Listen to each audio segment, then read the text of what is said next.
ಕರ್ನಾಟಕದ ತುಮಕೂರು ಜಿಲ್ಲೆಯಲ್ಲಿರುವ ತುರುವೇಕೆರೆ ಒಂದು ಐತಿಹಾಸಿಕ ಮತ್ತು ಸಾಂಸ್ಕೃತಿಕ ಮಹತ್ವ ಹೊಂದಿರುವ ಪಟ್ಟಣವಾಗಿದೆ. ಈ ಊರು ತನ್ನ ಪುರಾತನ ದೇವಾಲಯಗಳು, ಕೃಷಿ ಪರಂಪರೆ, ಕನ್ನಡ ಸಂಸ್ಕೃತಿ, ಹಳೆಯ ವ್ಯಾಪಾರ ಮಾರ್ಗಗಳು ಮತ್ತು ಶಾಂತಿಯುತ ಗ್ರಾಮೀಣ ಜೀವನಕ್ಕಾಗಿ ಪ್ರಸಿದ್ಧವಾಗಿದೆ. ತುರುವೇಕೆರೆಯ ಇತಿಹಾಸ ದಕ್ಷಿಣ ಭಾರತದ ಗಂಗರು, ಹೊಯ್ಸಳರು, ವಿಜಯನಗರ ಸಾಮ್ರಾಜ್ಯ, ಮೈಸೂರು ಒಡೆಯರು ಹಾಗೂ ಬ್ರಿಟಿಷರ ಆಡಳಿತದೊಂದಿಗೆ ಆಳವಾಗಿ ಸಂಪರ್ಕ ಹೊಂದಿದೆ. ತುರುವೇಕೆರೆ ಎಂಬ ಹೆಸರಿನ ಹಿಂದೆ ಒಂದು ಆಸಕ್ತಿದಾಯಕ ಅರ್ಥವಿದೆ. ತುರುವೆ ಎಂದರೆ ಕುರಿ ಅಥವಾ ದನಗಳ ಹಿಂಡು ಮತ್ತು ಕೆರೆ ಎಂದರೆ ನೀರಿನ ಕೆರೆ ಅಥವಾ ಜಲಾಶಯ. ಹಳೆಯ ಕಾಲದಲ್ಲಿ ಈ ಪ್ರದೇಶ ಪಶುಸಂಗೋಪನೆ, ಕೃಷಿ ಮತ್ತು ಕೆರೆಗಳಿಗಾಗಿ ಪ್ರಸಿದ್ಧವಾಗಿತ್ತು. ಅನೇಕ ಕೆರೆಗಳನ್ನು ನಿರ್ಮಿಸಿ ಕೃಷಿಗೆ ನೀರು ಒದಗಿಸಲಾಗುತ್ತಿತ್ತು. ಸಾವಿರಾರು ವರ್ಷಗಳ ಹಿಂದೆ ತುರುವೇಕೆರೆಯ ಸುತ್ತಮುತ್ತಲಿನ ಪ್ರದೇಶಗಳು ಕಾಡುಗಳು, ಕೆರೆಗಳು, ಕಲ್ಲು ಬೆಟ್ಟಗಳು ಮತ್ತು ಫಲವತ್ತಾದ ಭೂಮಿಯಿಂದ ಕೂಡಿದ್ದವು. ಪ್ರಾಚೀನ ಕಾಲದ ಜನರು ನೀರಿನ ಮೂಲಗಳ ಬಳಿ ವಾಸವಿದ್ದು ಕೃಷಿ, ಪಶುಸಂಗೋಪನೆ, ಬೇಟೆ ಮತ್ತು ಸಣ್ಣ ವ್ಯಾಪಾರಗಳ ಮೇಲೆ ಅವಲಂಬಿತರಾಗಿದ್ದರು. ಸಮೀಪದ ಪ್ರದೇಶಗಳಲ್ಲಿ ದೊರೆತ ಪುರಾತತ್ವ ಸಾಕ್ಷ್ಯಗಳು ಇಲ್ಲಿ ಬಹಳ ಹಳೆಯ ಮಾನವ ವಾಸಸ್ಥಾನಗಳಿದ್ದವು ಎಂಬುದನ್ನು ಸೂಚಿಸುತ್ತವೆ.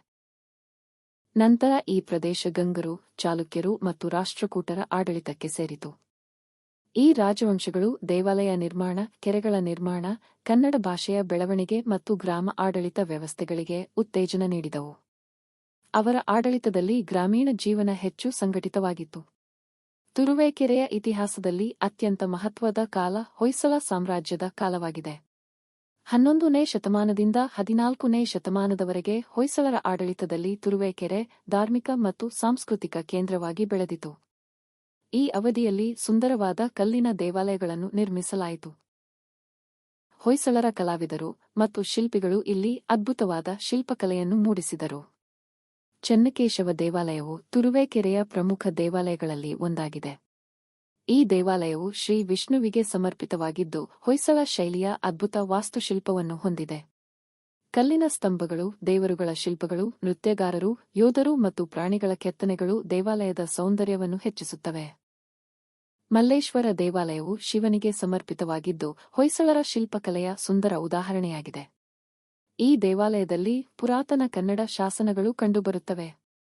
ಮೂಲೆ ಶಂಕರೇಶ್ವರ ದೇವಾಲಯವು ಕೂಡ ಐತಿಹಾಸಿಕ ಮಹತ್ವ ಹೊಂದಿರುವ ಶಿವ ದೇವಾಲಯವಾಗಿದೆ.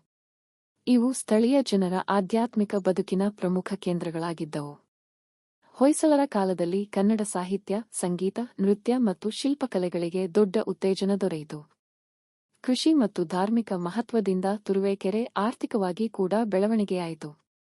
ನಂತರ ಹೊಯ್ಸಳರ ಪತನದ ಬಳಿಕ ತುರುವೇಕೆರೆ ವಿಜಯನಗರ ಸಾಮ್ರಾಜ್ಯದ ಆಡಳಿತಕ್ಕೆ ಸೇರಿತು.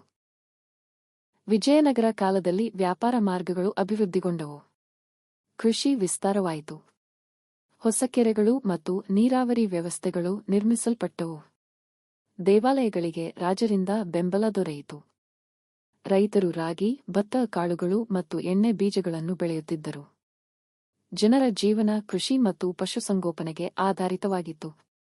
ನಂತರ ತುರುವೇಕೆರೆ ಮೈಸೂರು ರಾಜ್ಯದ ಒಡೆಯರ ಆಡಳಿತಕ್ಕೆ ಸೇರಿತು. ಈ ಅವಧಿಯಲ್ಲಿ ರಸ್ತೆಗಳು ನಿಧಾನವಾಗಿ ಅಭಿವೃದ್ಧಿಯಾದವು. ಗ್ರಾಮ ಮಾರುಕಟ್ಟೆಗಳು ಬೆಳೆದವು. ಕನ್ನಡ ಶಿಕ್ಷಣ ವಿಸ್ತಾರವಾಯಿತು.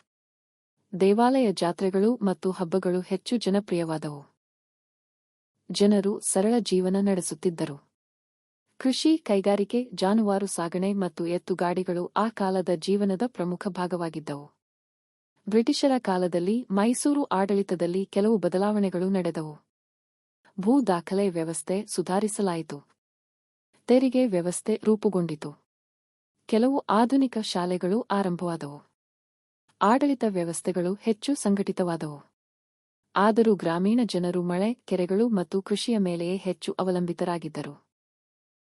ಭಾರತದ ಸ್ವಾತಂತ್ರ್ಯ ಹೋರಾಟದ ಸಮಯದಲ್ಲಿ ತುರುವೇಕೆರೆಯ ಜನರು ಮಹಾತ್ಮ ಗಾಂಧಿ, ಸುಭಾಷ್ ಚಂದ್ರ ಬೋಸ್ ಮತ್ತು ಬಾಲ ಗಂಗಾಧರ ತಿಲಕರಂತಹ ನಾಯಕರಿಂದ ಪ್ರೇರಿತರಾದರು. ಸ್ಥಳೀಯ ಯುವಕರು ಸಭೆಗಳು, ಹೋರಾಟಗಳು ಮತ್ತು ಸಮಾಜ ಸುಧಾರಣಾ ಚಟುವಟಿಕೆಗಳಲ್ಲಿ ಭಾಗವಹಿಸಿದರು.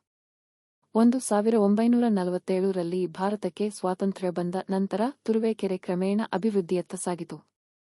ತುರುವೇಕೆರೆಯ ಜೀವನದ ಹೃದಯವೇ ಕೃಷಿ. ಅನೇಕ ಶತಮಾನಗಳಿಂದ ಇಲ್ಲಿ ಜನರ ಬದುಕು ಹೊಲಗಳ ಸುತ್ತಲೇ ತಿರುಗುತ್ತಾ ಬಂದಿದೆ. ಬೆಳಿಗ್ಗೆ ಸೂರ್ಯೋದಯವಾಗುವ ಮೊದಲೇ ರೈತರು ಎದ್ದು ತಮ್ಮ ಎತ್ತುಗಳು, ಹಸುಗಳು ಮತ್ತು ಕೃಷಿ ಕೆಲಸಗಳಿಗಾಗಿ ಸಿದ್ಧರಾಗುತ್ತಿದ್ದರು.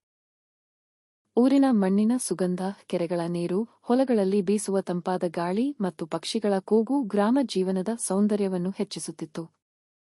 ಹಳೆಯ ಕಾಲದಲ್ಲಿ ತುರುವೇಕೆರೆಯ ಜನರು ಸಂಪೂರ್ಣವಾಗಿ ಮಳೆಯ ಮೇಲೆ ಮತ್ತು ಕೆರೆಗಳ ನೀರಿನ ಮೇಲೆ ಅವಲಂಬಿತರಾಗಿದ್ದರು. ಪ್ರತಿಯೊಂದು ಗ್ರಾಮದಲ್ಲೂ ದೊಡ್ಡ ಕೆರೆಗಳಿದ್ದು ಅವು ಕೃಷಿಗೆ ಜೀವನಾಡಿಯಾಗಿದ್ದವು. ಮಳೆ ಬಂದಾಗ ಕೆರೆಗಳು ತುಂಬಿ ಹೊಲಗಳಿಗೆ ನೀರು ಹರಿಯುತ್ತಿತ್ತು. ರೈತರು ರಾಗಿ, ಭತ್ತ, ಜೋಳ, ಕಡಲೆಕಾಯಿ, ತೊಗರಿ ಮತ್ತು ವಿವಿಧ ತರಕಾರಿಗಳನ್ನು ಬೆಳೆಯುತ್ತಿದ್ದರು.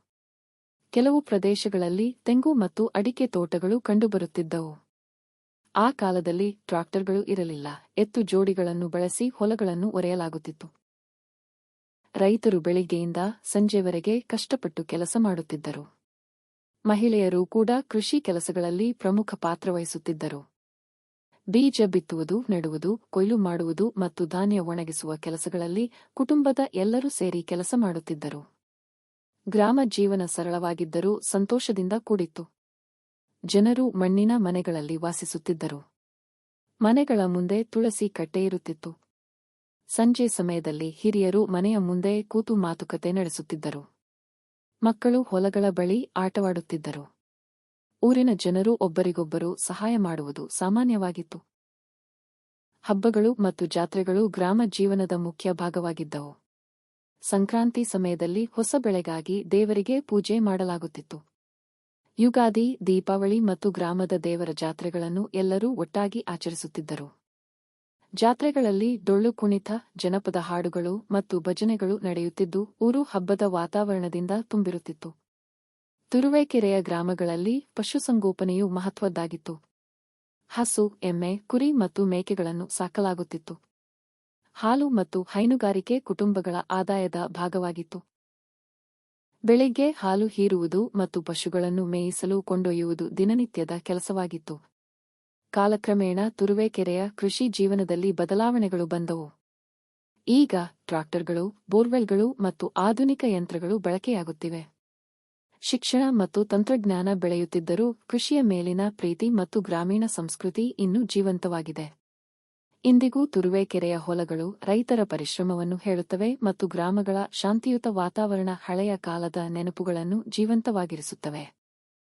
ತುರುವೇಕೆರೆಯ ಸಂಸ್ಕೃತಿ ಕನ್ನಡ ಪರಂಪರೆಯೊಂದಿಗೆ ಆಳವಾಗಿ ಬೆಸೆದುಕೊಂಡಿದೆ. ದೀಪಾವಳಿ, ಯುಗಾದಿ, ಸಂಕ್ರಾಂತಿ, ಗೌರಿ ಗಣೇಶ ಹಬ್ಬಗಳು ಮತ್ತು ಜಾತ್ರೆಗಳು ದೊಡ್ಡ ಸಂಭ್ರಮದಿಂದ ಆಚರಿಸಲಾಗುತ್ತವೆ. ಡೊಳ್ಳು ಕುಣಿತ, ಜನಪದ ಹಾಡುಗಳು, ಹರಿಕತೆ ಮತ್ತು ಭಜನೆಗಳು ಇಲ್ಲಿನ ಜನಪದ ಸಂಸ್ಕೃತಿಯ ಭಾಗವಾಗಿವೆ. ಇಂದಿನ ತುರುವೇಕೆರೆ ಶಿಕ್ಷಣ, ರಸ್ತೆ, ವಿದ್ಯುತ್, ಮಾರುಕಟ್ಟೆ ಮತ್ತು ತಂತ್ರಜ್ಞಾನ ಕ್ಷೇತ್ರಗಳಲ್ಲಿ ಅಭಿವೃದ್ಧಿಯಾಗಿದ್ದರೂ ತನ್ನ ಹಳೆಯ ಸಂಸ್ಕೃತಿ ಮತ್ತು ಗ್ರಾಮೀಣ ಸೌಂದರ್ಯವನ್ನು ಇನ್ನೂ ಉಳಿಸಿಕೊಂಡಿದೆ. ಪುರಾತನ ದೇವಾಲಯಗಳು, ಕೆರೆಗಳು ಮತ್ತು ಕೃಷಿ ಜೀವನ ತುರುವೇಕೆರೆಯ ಐತಿಹಾಸಿಕ ಹೆಮ್ಮೆ ಮತ್ತು ಕನ್ನಡ ನಾಡಿನ ಪರಂಪರೆಯನ್ನು ಇಂದಿಗೂ ಜೀವಂತವಾಗಿರಿಸುತ್ತವೆ. ತುರುವೇಕೆರೆ ದೇವಾಲಯಗಳ ನಾಡು ಎಂದು ಪ್ರಸಿದ್ಧಿ ಪಡೆದಿರುವ ಐತಿಹಾಸಿಕ ಪಟ್ಟಣವಾಗಿದೆ. ಕರ್ನಾಟಕದ ತುಮಕೂರು ಜಿಲ್ಲೆಯಲ್ಲಿರುವ ಈ ಪ್ರದೇಶವು ತನ್ನ ಪುರಾತನ ದೇವಾಲಯಗಳು, ಶಿಲ್ಪಕಲೆ, ಸಂಸ್ಕೃತಿ ಮತ್ತು ಆಧ್ಯಾತ್ಮಿಕ ಪರಂಪರೆಯಿಂದ ಅನೇಕ ಜನರನ್ನು ಆಕರ್ಷಿಸುತ್ತಿದೆ. ಶತಮಾನಗಳ ಇತಿಹಾಸವನ್ನು ಹೊತ್ತಿರುವ ಈ ದೇವಾಲಯಗಳು ತುರುವೇಕೆರೆಯ ಹೆಮ್ಮೆ ಮತ್ತು ಕನ್ನಡ ನಾಡಿನ ಸಂಸ್ಕೃತಿಯ ಜೀವಂತ ಸಾಕ್ಷಿಗಳಾಗಿವೆ. ಹೊಯ್ಸಳರ ಕಾಲದಲ್ಲಿ ತುರುವೇಕೆರೆ ಒಂದು ಪ್ರಮುಖ ಧಾರ್ಮಿಕ ಕೇಂದ್ರವಾಗಿ ಬೆಳೆಯಿತು. ಈ ಸಮಯದಲ್ಲಿ ನಿರ್ಮಿಸಲಾದ ದೇವಾಲಯಗಳು ಇಂದಿಗೂ ತಮ್ಮ ಅದ್ಭುತ ವಾಸ್ತುಶಿಲ್ಪ ಮತ್ತು ಕಲ್ಲಿನ ಕೆತ್ತನೆಗಳಿಂದ ಜನರನ್ನು ಮಂತ್ರಮುಗ್ಧರನ್ನಾಗಿಸುತ್ತವೆ. ಕಲ್ಲಿನ ಮೇಲೆ ಮೂಡಿಸಿದ ದೇವರುಗಳ ಮೂರ್ತಿಗಳು, ಯೋಧರ ಚಿತ್ರಣಗಳು, ನೃತ್ಯಗಾರ್ತಿಯರ ಶಿಲ್ಪಗಳು ಮತ್ತು ಸುಂದರ ವಿನ್ಯಾಸಗಳು ಆ ಕಾಲದ ಕಲಾವಿದರ ಪ್ರತಿಭೆಯನ್ನು ತೋರಿಸುತ್ತವೆ. ತುರುವೇಕೆರೆಯ ಪ್ರಸಿದ್ಧ ದೇವಾಲಯಗಳಲ್ಲಿ ಚೆನ್ನಕೇಶವ ದೇವಾಲಯವು ಪ್ರಮುಖವಾದುದು. ಈ ದೇವಾಲಯವು ಶ್ರೀ ವಿಷ್ಣುವಿಗೆ ಸಮರ್ಪಿತವಾಗಿದ್ದು ಹೊಯ್ಸಳ ಶೈಲಿಯ ಅದ್ಭುತ ನಿರ್ಮಾಣವಾಗಿದೆ. ದೇವಾಲಯದ ಒಳಭಾಗದಲ್ಲಿರುವ ಕಲ್ಲಿನ ಸ್ತಂಭಗಳು ಮತ್ತು ಕೆತ್ತನೆಗಳು ನೋಡಿದವರ ಮನಸೆಳೆಯುತ್ತವೆ. ಅನೇಕ ಪ್ರವಾಸಿಗರು ಮತ್ತು ಇತಿಹಾಸ ಪ್ರೇಮಿಗಳು ಈ ದೇವಾಲಯವನ್ನು ನೋಡಲು ದೂರದ ಊರುಗಳಿಂದ ಬರುತ್ತಾರೆ. ಮಲ್ಲೇಶ್ವರ ದೇವಾಲಯವು ಶಿವನಿಗೆ ಸಮರ್ಪಿತವಾದ ಮತ್ತೊಂದು ಐತಿಹಾಸಿಕ ದೇವಾಲಯವಾಗಿದೆ. ಇಲ್ಲಿ ಕಂಡುಬರುವ ಪುರಾತನ ಕನ್ನಡ ಶಾಸನಗಳು ಮತ್ತು ಕಲ್ಲಿನ ಶಿಲ್ಪಗಳು ತುರುವೇಕೆರೆಯ ಶ್ರೀಮಂತ ಇತಿಹಾಸವನ್ನು ಹೇಳುತ್ತವೆ. ಈ ದೇವಾಲಯದ ಸುತ್ತಮುತ್ತಲಿನ ಶಾಂತಿಯುತ ವಾತಾವರಣ ಭಕ್ತರಿಗೆ ಆತ್ಮೀಯ ಅನುಭವವನ್ನು ನೀಡುತ್ತದೆ. ಮೂಲೆ ಶಂಕರೇಶ್ವರ ದೇವಾಲಯವು ಸ್ಥಳೀಯ ಜನರ ಭಕ್ತಿಯ ಕೇಂದ್ರವಾಗಿದೆ. ಹಳೆಯ ಕಾಲದಿಂದಲೂ ಗ್ರಾಮಸ್ಥರು ಇಲ್ಲಿ ಪೂಜೆ ಸಲ್ಲಿಸುತ್ತಾ ಬಂದಿದ್ದಾರೆ. ಹಬ್ಬಗಳ ಸಮಯದಲ್ಲಿ ದೇವಾಲಯಗಳು ದೀಪಗಳಿಂದ ಅಲಂಕರಿಸಲ್ಪಟ್ಟು ಭಕ್ತರಿಂದ ತುಂಬಿರುತ್ತವೆ. ಜಾತ್ರೆಗಳ ಸಮಯದಲ್ಲಿ ಊರಿನ ಎಲ್ಲ ಜನರು ಸೇರಿ ಆಚರಣೆ ನಡೆಸುವುದು ತುರುವೇಕೆರೆಯ ವಿಶೇಷತೆ. ತುರುವೇಕೆರೆಯ ದೇವಾಲಯಗಳು ಕೇವಲ ಪೂಜಾ ಸ್ಥಳಗಳಲ್ಲ, ಅವು ಇತಿಹಾಸ, ಕಲೆ ಮತ್ತು ಸಂಸ್ಕೃತಿಯ ಭಂಡಾರಗಳಾಗಿವೆ. ಈ ದೇವಾಲಯಗಳ ಸುತ್ತಲೂ ಹಳೆಯ ಕೆರೆಗಳು, ಕಲ್ಲಿನ ಬೀದಿಗಳು ಮತ್ತು ಗ್ರಾಮೀಣ ಸೌಂದರ್ಯ ಕಂಡುಬರುತ್ತದೆ. ಪ್ರವಾಸಿಗರು ಇಲ್ಲಿ ಬಂದು ಪುರಾತನ ಕರ್ನಾಟಕದ ವೈಭವವನ್ನು ಅನುಭವಿಸುತ್ತಾರೆ. ಇಂದಿನ ದಿನಗಳಲ್ಲಿ ತುರುವೇಕೆರೆ ಪ್ರವಾಸೋದ್ಯಮದ ದೃಷ್ಟಿಯಿಂದ ಕೂಡ ಮಹತ್ವ ಪಡೆದುಕೊಳ್ಳುತ್ತಿದೆ. ಇತಿಹಾಸ ಅಧ್ಯಯನ ಮಾಡುವವರು, ಛಾಯಾಗ್ರಾಹಕರು, ದೇವಾಲಯ ವಾಸ್ತುಶಿಲ್ಪವನ್ನು ಪ್ರೀತಿಸುವವರು ಮತ್ತು ಭಕ್ತರು ಇಲ್ಲಿಗೆ ಭೇಟಿ ನೀಡುತ್ತಾರೆ. ಗ್ರಾಮೀಣ ಶಾಂತಿ, ದೇವಾಲಯಗಳ ಘಂಟಾನಾದ ಮತ್ತು ಹಳೆಯ ಕಾಲದ ನೆನಪುಗಳು ಪ್ರವಾಸಿಗರ ಮನದಲ್ಲಿ ವಿಶೇಷ ಅನುಭವವನ್ನು ಮೂಡಿಸುತ್ತವೆ. ತುರುವೇಕೆರೆಯ ದೇವಾಲಯಗಳು ಕನ್ನಡ ನಾಡಿನ ಸಂಸ್ಕೃತಿ ಮತ್ತು ಪರಂಪರೆಯ ಅಮೂಲ್ಯ ಸಂಪತ್ತಾಗಿವೆ. ಇವು ಕೇವಲ ಕಲ್ಲಿನ ಕಟ್ಟಡಗಳಲ್ಲ, ಅನೇಕ ಪೀಳಿಗೆಗಳ ನಂಬಿಕೆ, ಭಕ್ತಿ ಮತ್ತು ಇತಿಹಾಸವನ್ನು ಜೀವಂತವಾಗಿಟ್ಟಿರುವ ಪವಿತ್ರ ಸ್ಥಳಗಳಾಗಿವೆ. ತುರುವೇಕೆರೆಯ ಜೀವನದಲ್ಲಿ ಕೆರೆಗಳು ಮತ್ತು ನೀರಾವರಿ ವ್ಯವಸ್ಥೆ ಅತ್ಯಂತ ಪ್ರಮುಖ ಪಾತ್ರ ವಹಿಸಿದ್ದವು. ಕೆರೆ ಎಂಬ ಪದವೇ ಈ ಊರಿನ ಹೆಸರಿನಲ್ಲಿ ಇರುವುದರಿಂದ ನೀರಿನ ಮಹತ್ವವನ್ನು ತಿಳಿಸುತ್ತದೆ. ಹಳೆಯ ಕಾಲದಲ್ಲಿ ಜನರು ಮಳೆಯ ನೀರನ್ನು ಸಂಗ್ರಹಿಸಲು ದೊಡ್ಡ ಕೆರೆಗಳನ್ನು ನಿರ್ಮಿಸುತ್ತಿದ್ದರು. ಈ ಕೆರೆಗಳ ನೀರಿನಿಂದ ಹೊಲಗಳಿಗೆ ನೀರಾವರಿ ಒದಗಿಸಲಾಗುತ್ತಿತ್ತು. ರೈತರು ರಾಗಿ, ಭತ್ತ ಮತ್ತು ಇತರ ಬೆಳೆಗಳನ್ನು ಬೆಳೆಸಲು ಕೆರೆಗಳ ಮೇಲೆಯೇ ಅವಲಂಬಿತರಾಗಿದ್ದರು. ಕೆರೆಗಳು ಕುಡಿಯುವ ನೀರು, ಪಶುಗಳಿಗೆ ನೀರು ಮತ್ತು ಗ್ರಾಮದ ಪರಿಸರ ಸಮತೋಲನಕ್ಕೂ ಸಹಾಯ ಮಾಡುತ್ತಿದ್ದವು. ಮಳೆಗಾಲದಲ್ಲಿ ತುಂಬಿ ಹರಿಯುವ ಕೆರೆಗಳು ಊರಿನ ಸೌಂದರ್ಯವನ್ನು ಹೆಚ್ಚಿಸುತ್ತಿದ್ದವು. ಹೊಯ್ಸಳರು ಮತ್ತು ವಿಜಯನಗರ ರಾಜರು ಅನೇಕ ಕೆರೆಗಳನ್ನು ನಿರ್ಮಿಸಿ ಕೃಷಿಗೆ ಉತ್ತೇಜನ ನೀಡಿದರು. ಇಂದಿಗೂ ತುರುವೇಕೆರೆಯ ಹಳೆಯ ಕೆರೆಗಳು ಆ ಕಾಲದ ಇತಿಹಾಸ ಮತ್ತು ರೈತರ ಪರಿಶ್ರಮದ ನೆನಪಾಗಿ ಉಳಿದಿವೆ.